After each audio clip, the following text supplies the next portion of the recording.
Hello, my name is Mike. For those of you who don't know me, I wanted to tell a story of mine about a life journey that I've taken recently. Back in November 2012, I was living in Charlotte, North Carolina, and I had been waiting to get into an apartment that I would hoped for to get into where I would just end up staying there till the day I died. I finally got in the apartment, and after just 2 months, I was given a notice on the door, all of us were given a notice on the door, that the owner sold the building and we were going to have to move. The building was going to get torn down. So here I was at the time working 3 part-time jobs to take care of my needs, and this place was very economical rent, and I didn't really know what I was going to do, so I was quite panic-stricken at that moment. I was raised a Catholic, and I strived very hard as a child to live that life. And I became a Jehovah's Witness for 16 years when I got married to my ex-wife. Both of those religions served a purpose, but they didn't fulfill my needs. However, just giving that as a little background information, at this time when I was going to lose my apartment, I had not been speaking with God in over 25 years. I decided that I would take this situation to God in prayer, just to see if by chance He might be willing to help me out. So I said a prayer to God that I could find another job that would take care of my needs, because I could not afford an apartment in Charlotte on the income I was making. My daughter and her husband and my grandkids lived in Huntsville, Alabama at the time, and they still do. And I prayed that perhaps I could get a job in Alabama, in Huntsville, with an employer who I knew of, because they were a vendor of a company I worked with. And so I said the prayer, and I called Larry, the owner of the company in Huntsville, to discuss the options of he would consider giving me a job. I flew down to Huntsville that week, and he interviewed me, and he hired me on the spot, doubled my salary.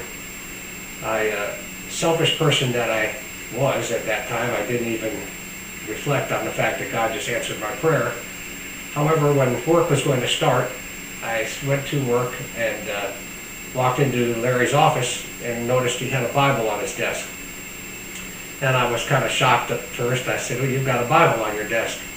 And he said, "Yeah, is that a problem for you?" And I said, "No, not a problem." It just kind of surprised me, because I said this prayer about getting this job, and here I come to work and you've got this Bible on your desk. Well, he proceeded to let me know that he was a Christian and had been saved some time ago. And reported to work that week, and started work and realized there was about 25 employees, and I would say probably 23 of the 25 were Christian people. So I was sort of thrown into I call it a Christian's lion's den of all these Christian people. Larry used to have a Wednesday lunch meeting for the a men's prayer group, he called it, where we could go and discuss the Bible and talk topics of our faith or whatever we would care to talk about. So I used to go to that every Wednesday.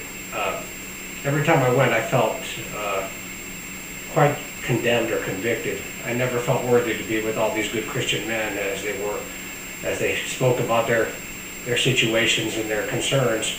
I never quite felt worthy to be a part of the group, although I kept going. Every time I'd leave the group, I always felt guilty or condemned, like I wasn't worthy to be a part of any of this, but I kept going. And for 2 years I kept going every Wednesday to that lunch, and I went to Larry's church a couple times. I went to his father-in-law's church a couple times. One was First Church of Christ, and then I went to the Baptist church. I still, as I would go to these 2 churches a couple times, I felt not worthy again. My past lifestyle, if people who know me well are quite familiar with that I wasn't really living a Christian or wholesome life. So for those of you who feel like you don't have a chance with God, the reason I'm giving this testimony is so others can know there is a difference with how God looks at people. And anyways, the company got sold, and for 2 years I was working from home for about 6 months for my old employer from Charlotte, and that ended after about 6 months, and then that was it. I was out of work. About that point, 2 years of that, I started thinking about those people that I used to work with, and I started thinking about how happy they all were and how I wanted to have that happiness.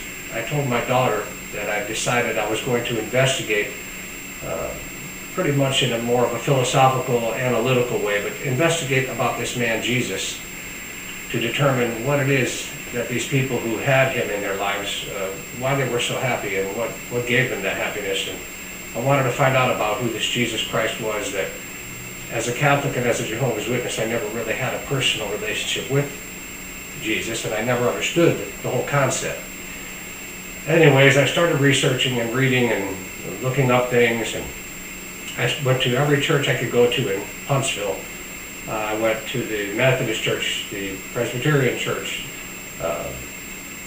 Church of the Mormon Church. I went to every church I could go to, and every time I'd go, I still kind of felt that, like, I don't belong, I don't fit, none of this is clicking with me. But I decided I'd continue to do my research and continue to study information about Jesus Christ and learning about his history, his family, his whole upbringing, and who he was. There came a time along the way, I think it was April of last year, I had known a gentleman that was in, his daughter was in a karate class that my grandson Xavier and I were in, and I knew he went to a particular church, but I really never got into a discussion with him about any of that. There was a period of time I was in karate with my grandson and his daughter, and when I wouldn't make it into the class or couldn't continue in the class for whatever reason, I'd sit and talk with Tim, and sometimes his wife Myrna would come and I'd just sit and talk with her. Anyways, karate ended for different reasons, and I lost touch with Tim. About 6 months, I think, went by, and I heard that he was in the hospital in April of this year, 2017. And so I went to visit him thinking, I've only been in the hospital one time, and I thought he'd probably be bored. So I went up to cheer him up. And when I went to see him, he said that he wasn't bored. He was very grateful for my coming, but that he had a lot of people from his church that were coming to see him regularly, so he wasn't bored at all. And I thought to myself, well, I know the church you go to, so I said, well, yeah, I've been going to a few churches myself, trying to find out about Jesus and understand who he is. So Tim invited me to the First Church of God in Madison, Alabama. I went, that was in April, and I found it to be quite pleasant. The people were very loving. It felt like a family environment. It didn't feel churchy. It just felt like a bunch of nice people that were trying to serve God. And I could continue to go a few more times. Once I started going to that church, things started happening. I kept having strangers talk to me about Jesus Christ, asking me, are you saved? Do you go to church? 3 different guys at the gym I worked out at spoke to me.